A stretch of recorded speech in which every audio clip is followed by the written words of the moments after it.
Good morning, good evening, good afternoon, everyone. Thank you for joining this webinar, How Corporations Are Infiltrating Product Waste Policymaking will now begin. I'll pass it over to ASH's Executive Director, Laurent Huber. Laurent, the floor is yours. Thank you, Liz.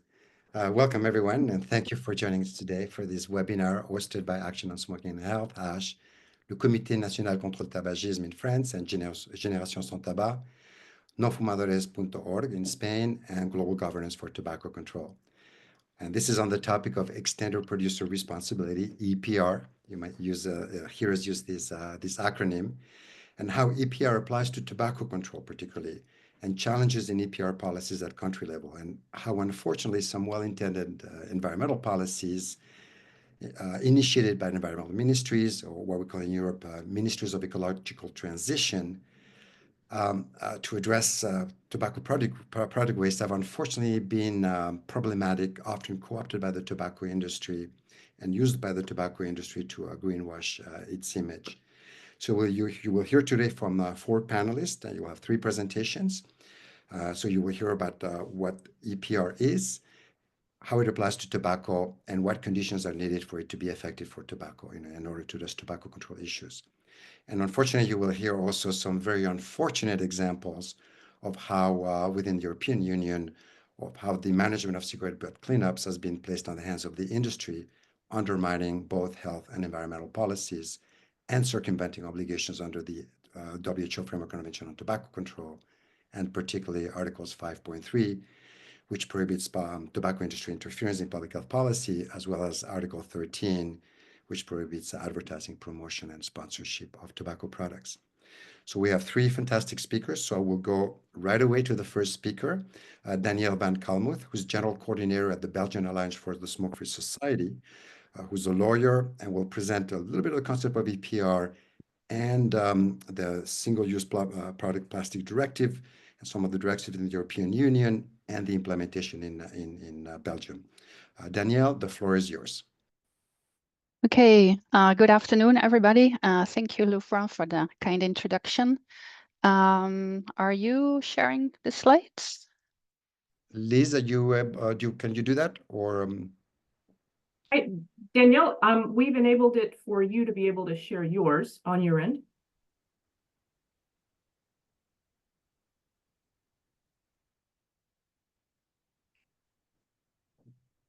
We'll give you a second to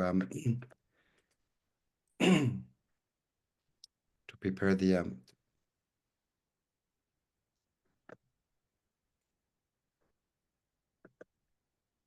Liz, would you? I'm not sure I am able to do it on my side, because I don't think I've if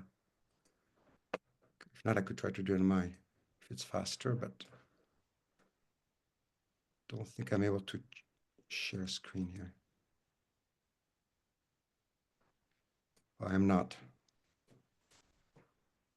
It's enabled, but Danielle, I can share your slides, no problem. Okay, that would be great. Thank you.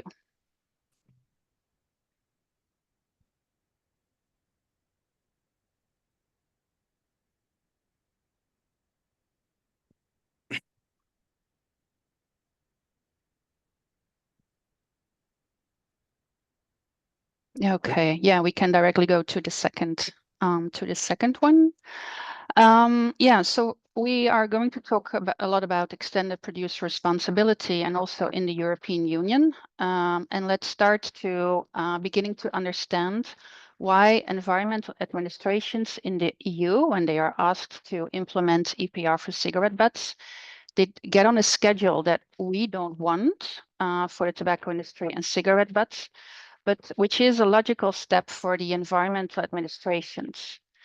The European Waste Framework Directive, of which here you see the article that defines extended producer responsibility, gives 2 options. So the financial responsibility or the financial and organizational responsibility. And this applies for many different waste streams in the EU, like for batteries, like for end-of-life vehicles, packaging waste, etc.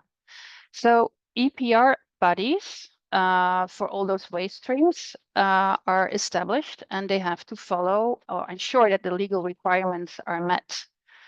The industrial sectors that are implicated, so the battery sector, the car sector, etc., they are normally part of the organization of the waste stream. So when there was the EPR for tobacco products, the environmental administration would apply the same way of reasoning. So next slide.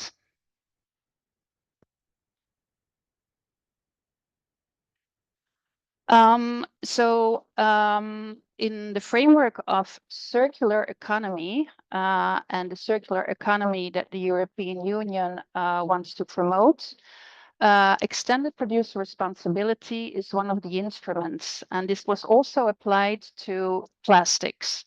So the EU did issue a plastic strategy, and one of the directives that has come out to deal with the plastics to make sure that single-use plastics are reduced and the microplastics will be restricted was the sub-directive, so the Single-Use Plastics Directive that was adopted in 2019.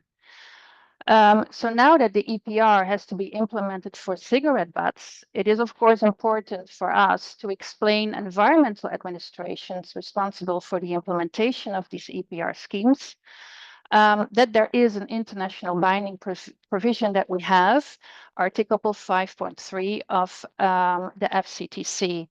And at the Belgian Alliance, we have started already in 2019 to inform environmental administrations on this. I also have to say that the EPR obligations that had to be implemented by January 23 are not adopted yet in Belgium. So next slide. So EPR is continuously being expanded in the EU to support the transition to a circular economy and to reduce the environmental impact of products. But if we look at the reality of plastics recycling and the recycling of cigarette butts, we see actually that this is in complete contradiction with the aim of circular economy, and that is the need for recycled materials reaching the same standards as virgin materials to build confidence in the recycled materials. So next slide. In Belgium, so like all the other 27 member states of the European Union, we have to implement this sub-directive. As I mentioned, it has not been adopted yet in Belgium, so it's still a draft text. And here, as we saw before in the Waste Framework Directive, the tobacco industry may opt for a collective option and can choose for a financial or an organizational and financial options. So all these three formats are also in the draft text that we have in Belgium. And we managed to get a few conditions that are added to the way on how to define the take-back system on cigarette butts. We are very, well, we think that they will choose, the tobacco industry will choose for this organizational and financial option, because then they not only pay, but they also can decide what to do. But there are a few pain points. For example, that there are insufficient guarantees that producers will not have a say in the concrete interpretation and elaboration of the EPR decision-making body. Also for the internal regulations of the decision-making body, so that's also the conflict of interest. That's entirely left to a supervising body, and we don't know, and probably their industry and industry associations are represented. Public health and environmental NGOs nor academics are in these EPR bodies, so neither in the EPR body nor in the supervising body. So there's a really big question about governance and how to make sure that Article 5.3 is not violated. One of the points that we have is that the FCTC should not be violated, but it's very unsure yet, and we are still working on that in Belgium, how this in practice will work. So the opposition of the organization option versus the no violation of the framework convention on tobacco control. So I will leave the introduction on that, and I'm sure that on several questions we will come back later. Thank you. Thank you, Danielle. So you pointed out a few interesting points, like the recycling, only 9% of plastics in general. So even outside of tobacco, we're not going to recycle ourselves out of a plastic problem. But then in the context of tobacco and the SUP directive, there are definitely, while there are some positive things within the Belgium context, there's real problems around governance still at this stage and potential conflicts of interest.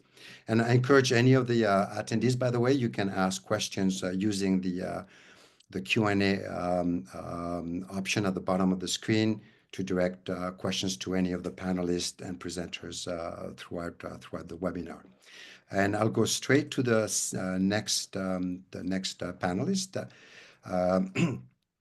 It's going to be Amélie Eschenbrenner, who's the Communication Advocacy Manager at the Comité National Contre le Tabagisme, and she will present the French example of implementation, where again also we've had a problem of interference with 5.3 or conflict with 5.3 in the implementation of the tobacco product waste management in France.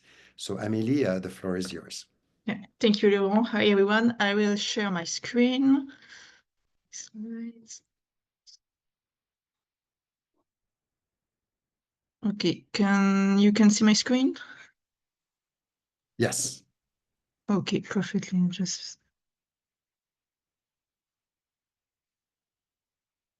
Okay. So thanks for having me. So as Laurent said, I will present the situation in France with the ALCOM eco-organism. So it was established in 2021 in France. The ALCOM was created as the official eco-organism in France. And however, although ALCOM is recognized by the French government, is it fully controlled by the tobacco industry? So we have the main tobacco manufacturer like Philip Morris, British American Tobacco, Japan Tobacco International, but also the National Tobacconist Union. So they all manage the eco-organism. And this direct involvement where it's concerned, because it violates directly the Article 5.3 and Article 13 of the FCTC, but also the French Public Health Code that prohibits any direct or indirect promotion of the tobacco industry. Very quickly, so the scheme is based on the polluter pays principle, and it's now no longer a question of treating waste, but also preventing them. So we have some objective for the EPA in the tobacco sector. So it was to reduce by 40% the number of cigarette butts that are discarded on the public highway by 2027 in France. But also the eco-organism has to disseminate information on tobacco and the environment, disseminate awareness campaign on the environmental impact of cigarette butts, also environmental warning to inform consumer, and finally financial support for research and development projects.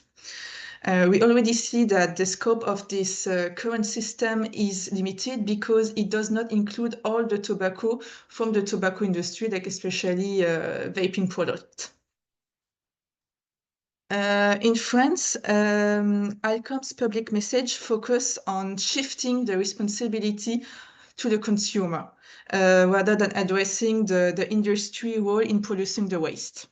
They promote measures that focus on individual behavior rather than systemic measures. So, for instance, they promote measures like the pocket ashtrays that normalize tobacco use, but they avoid to support like effective measures like the filter ban or the creating of tobacco-free zone. And we have an example. Recently, they did a survey with 400 mayors in France regarding the pollution of cigarette butts in some cities. And they communicate about the survey. And then only thing they said is that we have to do some prevention campaign toward the consumer. That's it. They did not promote anything else. Actually, so today, Alcom have signed contracts with more than 1,200 authorities in France. It could look like much, but in France, we have more like 30,000 cities, so it's not very, very much. But that create close and frequent interaction between the public institution and tobacco representatives. So it go against Article 5.3 of the FCTC. You can see one example at the bottom, like the pocket ashtray that they distribute at the tobacconist shop. In end of 2023, they launched a national media campaign, including street and digital ads. I'll show you some pictures. So they were like everywhere on the buses, it was public display. And the main communication message was that they shift the responsibility to the consumer, saying cigarettes but pollutes more than you know. And that was only messages. So we did some advocacy work to go against this campaign, and we managed to have some red lines for the communication. So they have to add a quit line at the end of the communication for tobacco cessation and a health warning. But that's the only thing they do, and it's not on all the communication support, because as I said before, like the pocket ashtray, you can all see the logo, and yeah. And also, it's a very ineffective and sanctioned system because it has been officially sanctioned twice by the French Ministry of Ecological Transition. Last year twice, and the fine was more than 1 million euros for them because they failed to reach their target. But despite this, it continues to benefit from institutional legitimacy. And yeah, that was it. Yeah. So to conclude, this system is really what not to do for EPR system. It's a perfect bad example because it enables tobacco industry to present itself as a responsible actor. It's like a form of greenwashing. It opens door for public and private partnership to serve the industry interest, and it fails to meet the international and national tobacco control policy that are very effective. And of course, at the beginning, the tobacco industry was strongly opposed to the polluter pay principle, and they took numerous legal action in France to avoid to pay. Like for the public ashtray that you can find in the city, they refused to pay for that, saying it's too expensive, and they took a lot of legal action. And more recently, it was British American Tobacco that took some legal action against the State Council in France, saying that they cannot reach the objective of 40% of reduction of cigarette ends because it was too high. But they lost, but they still gained some time, and it's like a strategy that's often used by the tobacco industry to gain some time and to yeah. So, and like, as I said, it's strongly opposed to Article 5.3 and Article 13. So this is exactly what the FCTC aimed to prevent. So our recommendation, because in France, the situation is really well implemented, but it's not the case like everywhere. So it shows that the tobacco industry must not be involved in the design or operation of the system. It should only be limited to financial contribution in line with the polluter pay principle. It must have an independent governance, and public authority should avoid relying on tobacco-linked organization. That is not the case in France, because it cannot be a communication tool for the tobacco industry. Yeah, that's it for me. So that's exactly as you said, an example of what not to do. And even the term eco-organism sounds very safe and gentle. But in this case, as it's truly dominated by an industry which is responsible for the problem and then uses it to circumvent and basically do exactly what the FCTC aims to prevent. So we will hear another example of what not to do, and that's from Spain. So I'll introduce the next speaker, Raquel Fernandez-Megina, who's the executive director of nofumadores.org in Spain. Raquel, please, the floor is yours.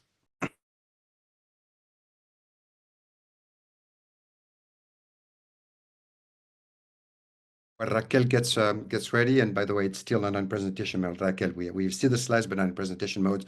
I again encourage everyone, if you have questions, use the Q&A function at the bottom of the text, and you can start typing any questions you may have for the panelists. Raquel, go ahead. Raquel, you're muted. You're muted, Raquel. Still cannot hear you. Yeah, No, sorry. Well, I'm going to walk you through the Spanish Royal Decree as an example of the way not to do extended producer responsibility for tobacco, which is actually following the lead of what France did. Okay.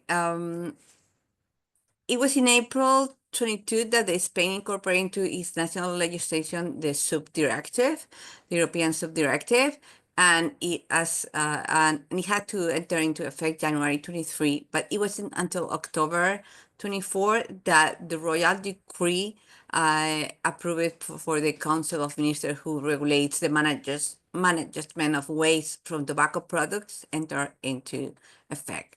So this regulation came was late, it was rushed, and obviously didn't really take much into account FCTC, even though it's in its prologue. We know that the Tobacco Control Organization did participated in the consultation process to be approved, and the Tobacco Control Organization, we did not take part because we didn't have really the capacity to stay informed on when the process was taking place. So I recommend you to stay alert of these things. We find several problematic issues in this Royal Decree. As it has been talked here before, the eco-organization responsible for the cleanup is established and formed by the tobacco industry. The decree allows the tobacco industry to manage the cleanup of tobacco waste and the decision-making process involved. And in fact, the tobacco industry, the very same day that the Royal Decree was approved, through a press release, present the new Tobacco Sector Association to Reduce the Environmental Impact of Filters. That's ABORA. That's an NGO which the tobacco industry has created to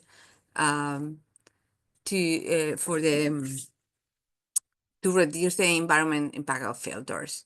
Okay. Another problem is that it facilitates the interact of the tobacco industry with public administration, as Amélie told us before, because it gives the extended producer responsibility system that we have seen is established by the tobacco industry might enter into agreements with municipal and regional representatives for both waste management and awareness campaigns. And of course, it's a clear violation of Article 5.3 of the FCTC. It promotes greenwashing by the tobacco industry and the advertising of its products. Because the tobacco industry is entrusted with carrying out corporate social responsibility programs or awareness campaign, allowing it to enhance its reputation. And among these initiatives is the distribution of pocket ashtrays, an action that contributes obviously to the normalization of the tobacco consumption. Since the approval of the Royal Decree, we have observed a significant increase of the distribution of these disposable ashtrays, which has been published in the website of Abora and in the local press. And moreover, these initiatives are often carried with the collaboration of local municipalities, and the local authorities are frequently photographed during these actions, which also goes not only against the Article 5.3, but also against Article 13 of the FCTC. And also the transparency obligations of the tobacco industry are publishing in their websites different data of all this process, which gives the tobacco industry with a platform to promote its positive contribution to society, thereby, once again, allowing it to greenwash its image. We also see that it excludes eco-design and disposable e-cigarettes from the cleanup cost. Among the obligations of the filter producer is the requirement to develop and implement corporate prevention and eco-design plans with the aim of reducing the use of non-renewable resources. And also the creation of this eco-design filter is rewarded with a reduction in the industry's financial contribution to the cleanup efforts. And the regulation excludes the cleanup of future eco-friendly filters, even though these types of waste we have seen, even though despite the potentially being plastic-free, have a significant environmental impact due to their toxicity. And as it occurs in France, the cleanup costs of disposable electronic cigarettes are completely excluded of this Royal Decree, and the industry doesn't have to pay for them. Wait.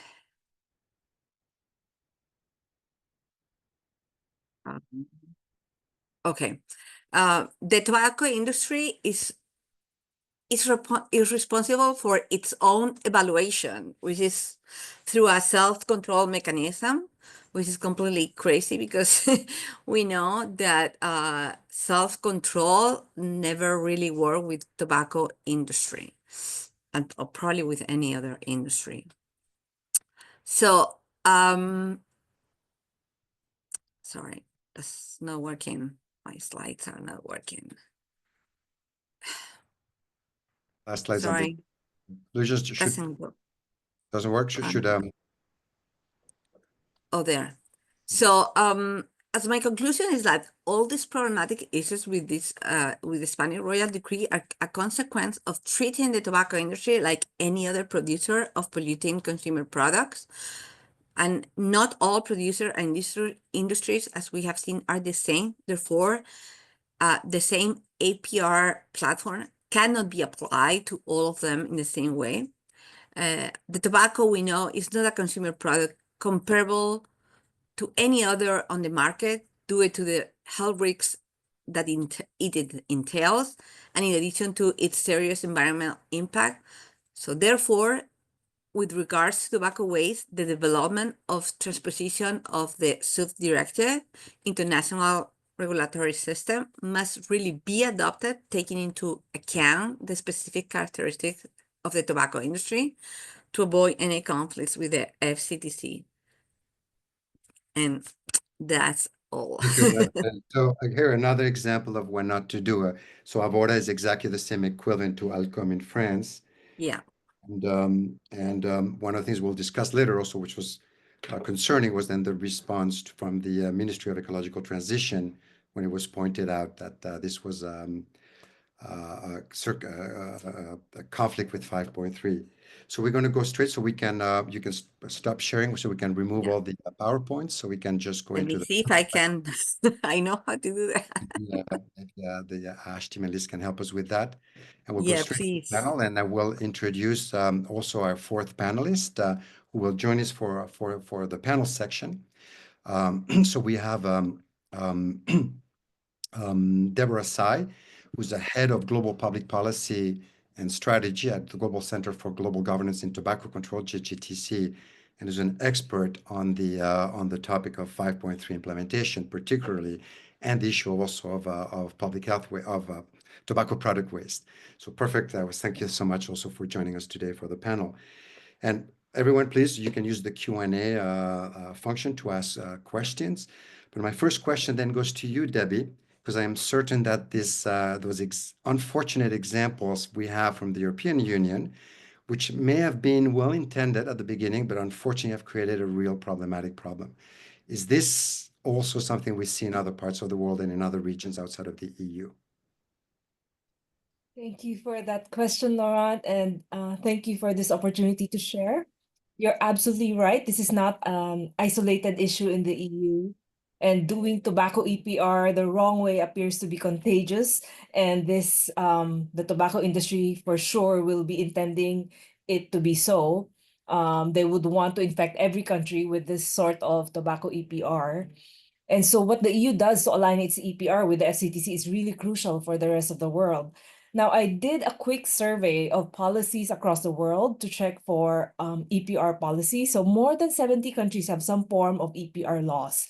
So around 40 countries outside the EU have some form of an EPR scheme. Some of these are voluntary, but nearly all of them are built around plastics policies or general waste management policies. So among these, there's hardly any mention of tobacco or cigarette butts in their EPR law. So, you know, the whole industry, EPR would apply to the whole industry regardless of tobacco or otherwise. In those few countries that do have or mention tobacco, there's really no sufficient detail on how this works. Now, we know EPR laws are being pushed by the business sector to skirt the plastic bans. And EPR is really framed as an ESG-friendly mechanism to attract investors and to gain a seat at the policy table. And all of this really steers the narrative away from the liability and polluters pay principle, and which may be acceptable for some industries, but definitely, as mentioned by the speakers, this really violates FCTC provisions. So in India, it's a textbook case, right, of violating Article 13. When the tobacco industry complied with laws requiring eco-friendly packaging, it was widely promoted as tobacco companies becoming responsible producers. And this really goes against denormalizing the tobacco industry CSR. And I think the worst case is that tobacco filters was totally excluded from that law. They're just really talking about tobacco packaging. And that's very common. So when the government have a discussion on EPR with the industry as a whole, including the tobacco industry, they hardly talk about filters. In Uruguay, there's a policy enabling biofilters, which was lobbied by tobacco company. And this is really an element of EPR at work, which is incentivizing innovations in product design. This not only helps promote the cigarette as being eco-friendly and attractive, it also positions the industry as a solutions provider. In the Philippines, the government included tobacco companies in the mandatory EPR scheme, at least the part of the law that's mandatory. But it hasn't yet figured out how to reconcile this with our policy on Article 5.3, our joint memorandum circular. One thing for sure, when the policy was adopted, the Ministry of Environment was not aware that filters cannot be recycled. And they didn't realize that allowing the industry to innovate, for instance, their product design, would essentially go against the Article 5.3 guidelines. In the 30 countries with EPR, in around 40 countries with EPR systems, I found that only a handful of documented application to tobacco. This includes Canada, US, UK, and South Korea. I want to mention South Korea. I had this distinct opportunity to discover its attempt to include tobacco in its EPR scheme while I was in Busan for the INC. So Korea included filters in their EPR scheme originally, collecting them separately and then recycling them. But the studies later found that the products made from recycled cigarette butts were actually carcinogenic. So South Korea stopped doing this, and instead they charge a fee for dealing with cigarette butts. So it's like a disposal fee, and that they charge in advance because later on they will have to deal with this tobacco product waste. And this is really fascinating to know, but it also demonstrates a serious knowledge gap amongst us on the implementation of Article 18. And this also tells us that clearly no international standards exist. We have really no safe way to globally agree to handle the cigarette butts or the toxic components of disposable vapes for that matter. And in most cases, these toxic waste is really treated as household waste or diverted into industry-run recycling programs. A practical interim solution, I think, would be to classify cigarette filters as hazardous materials or hazardous waste. And there's really also an international standard for classifying it as hazardous waste. Most of the low and middle income countries really understand polluter pays principle far better than EPR. And so that could also be an advantage for us. Many countries have some form of tobacco taxes, and some of these taxes have already been allocated to some sort of social or health program. Some of them actually environmental programs.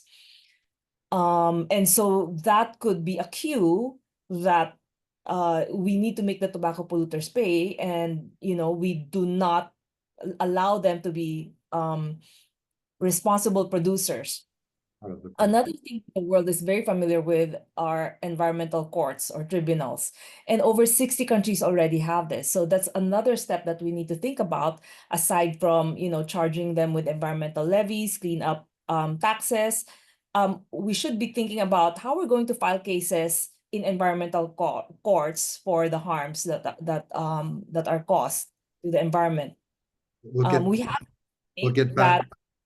We will get back to that because I think you're answering already quite a lot of questions, and I want to actually unpack things a little bit, and I want to get back to the use of liability and legal options. So clearly, this is a problem that's happening way beyond the European region, as you said, in a number of cases. There's also the issue of the definition of the current definition of the extended producer responsibility, which as initiated by the Lindqvist, one of the Swedish gentleman who first coined the term, had that concept of redesigning the product, which, as you mentioned, for tobacco, it's a major issue. But so you mentioned, and others have mentioned, then the concerns about having not just paying for the cost of the implementation, but also then the managing of the implementation. Danielle, you mentioned in the EU Waste Framework Directive that it states that corporations in general, and there's not just tobacco, but other corporations, quote, opening the quote, they have to bear the financial responsibility or financial and organizational responsibility, end of quote. So in the two European examples that have been presented, for example, in the French context or the Belgian context, both of those have adopted to do both. But in the European context, that is not mandatory. Can you clarify that? Nothing suggests that they have to give the management to the tobacco industry. Can you clarify that? Well, it's an option. So the Waste Framework Directive says really clearly that it's either financial or organizational and financial. If I was an industry and I was forced to pay for the collection, the transport and the treatment of waste, I would like to have, I would prefer to have a say in it and not only pay for it. So it's exactly the opposite of what we say. We say, yeah, you have to pay and you don't decide. And they think, oh, the EU legislation gives me the opportunity to pay and decide. So that's the difficulty for the tobacco product waste. And this is the Waste Framework Directive So actually, the Waste Framework Directive, there should be an exemption that these systems are not workable for the tobacco industry, and for the tobacco industry due to obligations, to international obligations. For this industry, there should only be a financial option and not the organizational financial one.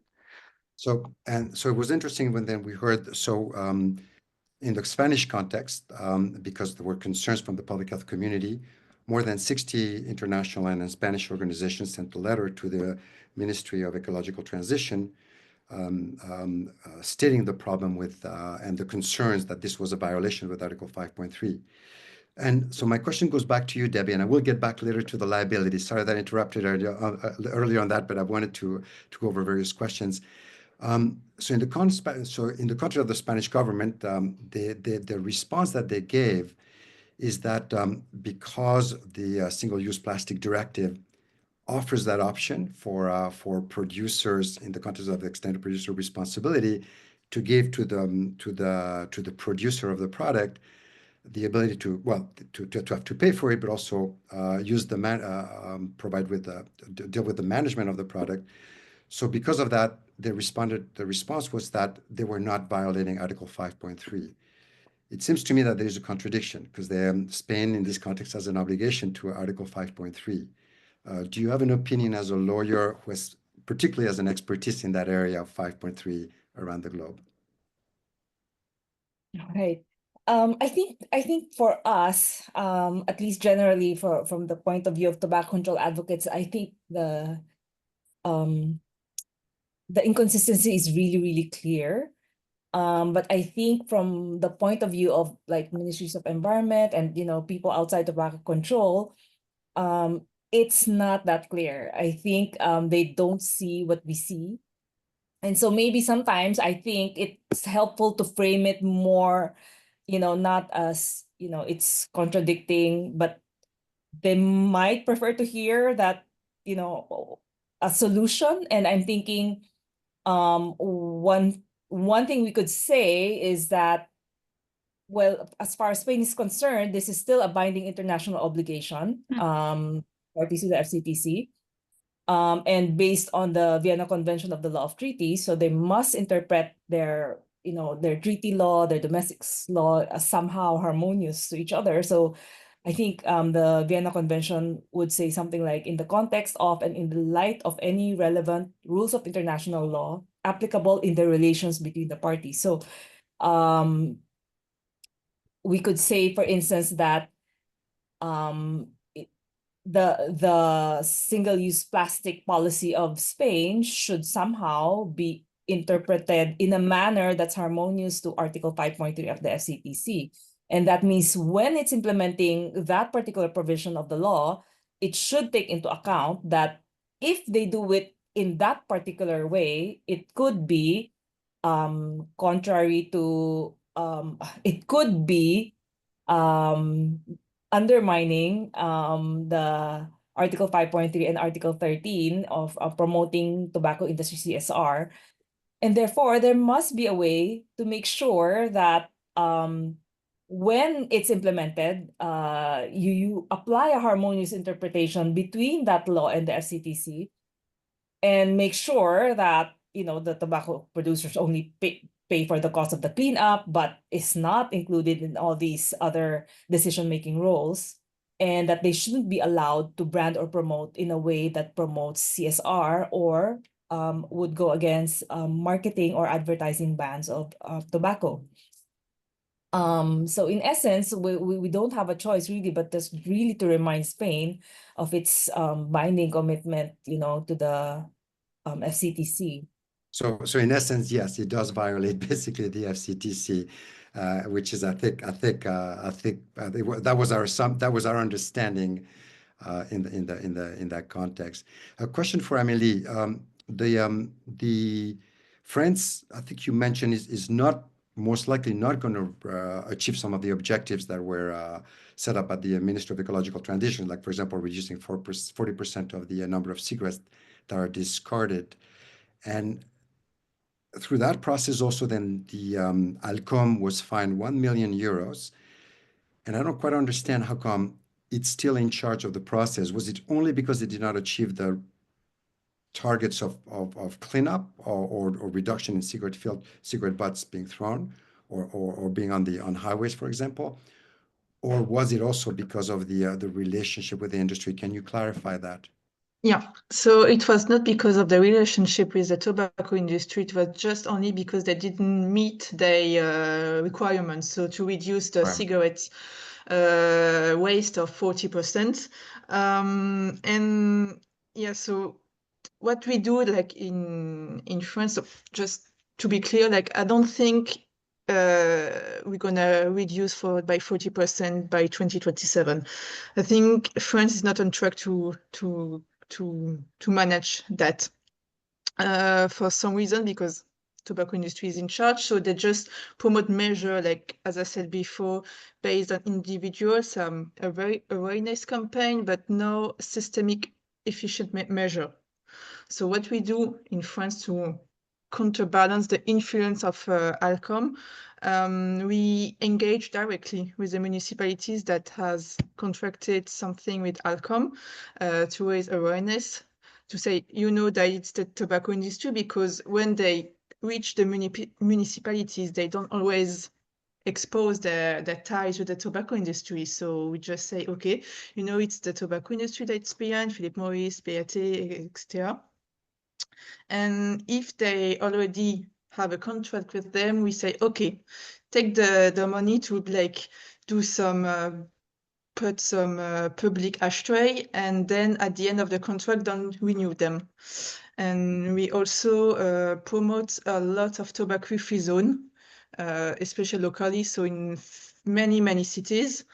And we communicate also a lot about the role of the tobacco industry and the environment. So just to conclude, it's like local resistance and political awareness. But it's very difficult in France because the system is very well implemented. So you cannot do much, but it just try to counterbalance the influence of ALCOM. So it sounds, and so I'll go through some of the questions from the audience. It seems like one of the key solutions is really to address the products by basically phasing them out of the market. And so Marlis having mentions like in 26, the SUP is going to be evaluated. The Netherlands will push for a ban on cigarette filters and filters, which we very much support. Santa Cruz in the United States, in California, has done it, small jurisdiction, but that's a start. France has banned puff bars, use plastics. So the question maybe here for the four panelists, shouldn't that be the approach to, given in the context also that cigarette filters do not do anything to protect health? They're very likely to be discarded. They're highly toxic, as has been mentioned. They're not recyclable. Shouldn't they be just? Should that be one of the solutions, to just phase out those products out of the market and ban filters? What are your thoughts? Well, if I can start, I think that would be a great solution if we manage to the European Union and WHO and every country to ban cigarette filters. That will be a win-win situation for the health community and for the environmental community. But I don't know if we'll be able to. We really have to push for it. We really have to push for it. It's the way to go. Yeah, Amélie, you have your hand up. Yeah, I agree with Raquel. And just to add that we have to be careful, because in France and I know in other countries, the tobacco industry already promote biodegradable filter. So we have to be very careful of that and to be aware that it's not a solution. So yeah, even if we manage to ban filter, they will find something else. Mentioned that earlier, the biodegradability. So I want to go back to questions to Debbie and bring back that issue of litigation or using the liability, and back to the decisions coming out from the previous COP, Debbie. So here we're talking about responsibility, and we know, for example, corporate accountability has a campaign, an ongoing campaign to make big tobacco pay. And so how do you see the concept of liability in Article 19? And even using the recent COP10 decision on liability and environment that addresses and calls on holding the tobacco industry accountable for the environmental harms and also consequences for corporations for infiltrating policymaking. So what would you see as recommendations to enforce the implementation of the liability accountability provisions within the FCTC process to address this challenge? Would administrative litigation be a path for it? I think you were starting to go into that direction. So could you expand on that? Right. So I think it's crucial to have our Article 19 on liability to be strengthened so that, we could do a lot more of these ways to make the tobacco industry pay for the harms.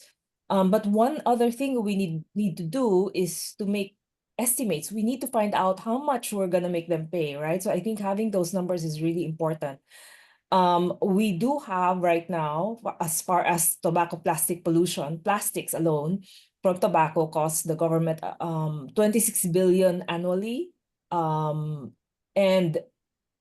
this is really a very, very conservative estimate, but that estimate is already available. So if you think about it, we just really need to start charging the industry for some of these costs and then work further to estimate other costs. So that's really one way to do it. And then constantly figure out how we're going to make them pay for these things, because it really doesn't stop them if they don't have to pay for it.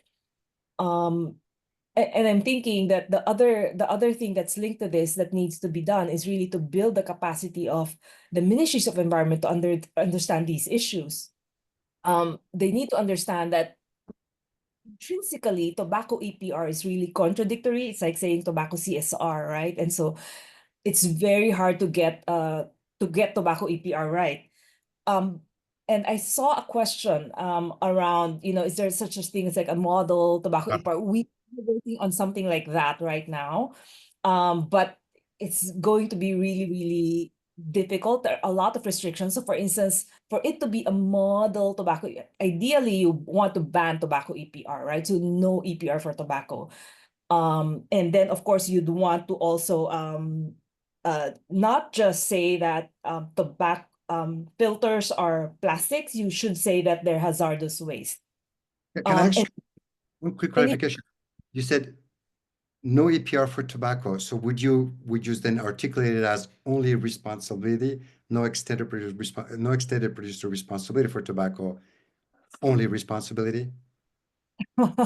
Definitely, because they should be polluters, not responsible producers, right? So but I think for those who are actually stuck, right? So stuck with tobacco EPR, yeah, there are some things they could do, right? So just make sure that the funds are governed in a way that it's spent through public agencies, so the tobacco industry doesn't control these PROs or eco partners, and there should be no incentives for product design innovations, and there should be some exceptions around industry communication. So that's one of the most crucial parts, is that the industry under EPR is allowed to communicate to the public about cleaning up, etc.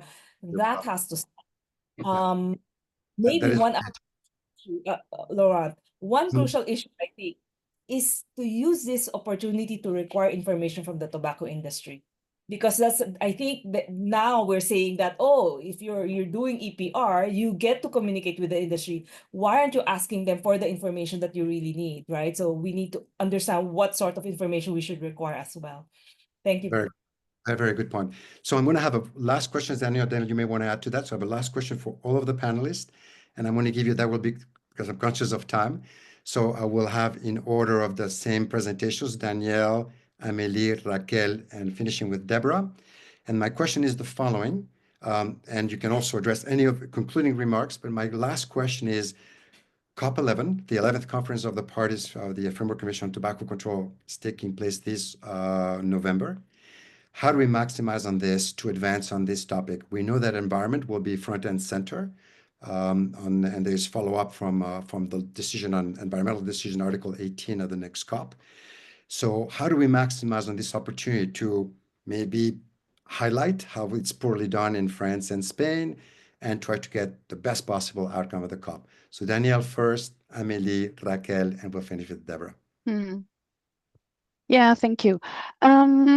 Yeah, I think what is very important, because we have two things. We have COP11 and we have also the UN Plastics Treaty. And we should deal with them in parallel. And I think it's very important that we explain why EPR is not the system for the tobacco industry. So I think that's we have to show different cases. Of course, in the EU, we have 27 member states, so we will have 27 systems. So it's very complicated to see and to see what the evaluation will be out of that. And to promote so the filter ban, as some of the colleagues already said, which gives a lot of solution to different problems.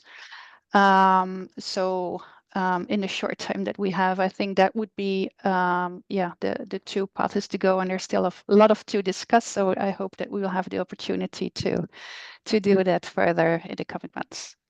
Thank you so much, Danielle. Amélie. Yeah, I think the main difficulty that we have is that we, for now, don't have a good system in place, like everywhere. So we only have bad examples, so we can use that to show what not to do, but what can we do? That's another question. And I think another difficulty is that, just like in example in France, it's quite difficult to reach out to the Ministry of Environment. We have the health ministry on our side that agree with us, especially for the filter ban. So that's a good thing, but it's more difficult for the environmental ministry. I think it's the same for other countries in Europe. So we have to focus our energy towards them and other ecological NGO, maybe, to raise awareness and to show that health and environment should be treated together and not separately. So yeah, a lot to do. Thank you for that. Raquel. Yeah, it would be great if we can have like more environmental organization in our side to fight for this. And obviously it's a good place to show the bad examples that Spain and France are have in place right now. And obviously it's a good moment also to push the ban on any kind of filters, of tobacco filters, and obviously disposable e-cigarettes, and explaining why EPR cannot be, has to be used in a different way for tobacco industry. It's important. Obviously, there are two levels of compromise. The first will be using EPR, and especially EPR for tobacco industry, meaning they only will have to pay for the cleaning, and obviously the best way and the will be just to ban all kind of filters and disposable cigarettes. Thank you so much. Deborah, so last words, and I have also, you can conclude and give us our last recommendations on, as you give a tremendous amount of expertise in that area, last words on the topic for us. Wow. There's a lot. I agree with everything that's been said. I think really important, like a session like this, putting together all those bad examples is really good. But I think when it comes to COP11, there is an opportunity to really systematize that, make sure that all these, good practices, bad practices, becomes part of the information exchange among parties. There's also clearly a huge gap in information for the Ministries of Environment. And what might work is there should be some sort of a source of technical information from an international body, an international standard, international guidance on handling these hazardous waste, including legacy waste, and then discussing how a ban on filters or disposable vapes might work, explaining, what it is that you can do when you're stuck with tobacco EPR, what are those guidelines and safeguards that you need to put, I think that sort of an expertise is badly needed. And I think at the COP, we really need to think about what are the strategies to make sure that we build cross-sector capacity, to make sure that our ministries of health are able to engage with the ministries of environment. Because I think that's also crucial, because nobody's communicating the issues that we already know to the Ministry of Environment. Hardly any of them actually know that there's no such thing as circularity when it comes to tobacco, because these things, these filters are too toxic to recycle. And that the tobacco industry is really very unique, and there are really rules on why we shouldn't be engaging with the tobacco industry. So a lot of this needs to be communicated to the right to the Ministries of Environment, and we really need that pathway established at the COP11. I think that's just about it. Thank you so much, Laurent. Thank you. Thank you so much. And I want to really thank all of the panelists. This was really, really interesting. I think we could have gone for another hour because there's questions from the audience. Lots of questions also that we had received from people who have registered, but who told me that they were not able to join the event.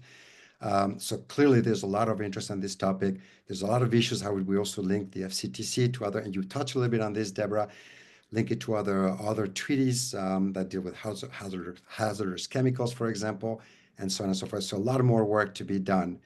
ASH has a webinar on April 24th on the Santa Cruz example in California, which has managed to ban filter bans, and that will be on the 24th of April. So I encourage you to join if you have the opportunity. It's 3 p.m. Eastern time in the United States. That's for those who are in Eastern Europe, that would be Western Europe, 9 p.m.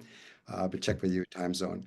Also, I encourage all of you to join our ASH Tobacco Endgame Policy and Advocacy training course. And again, thank you all of you for joining us today. And I really want to thank the panelists again. That was a wonderful session. And thank you all very much for your work. Bye. Thank you. Thank you. Bye-bye. Bye.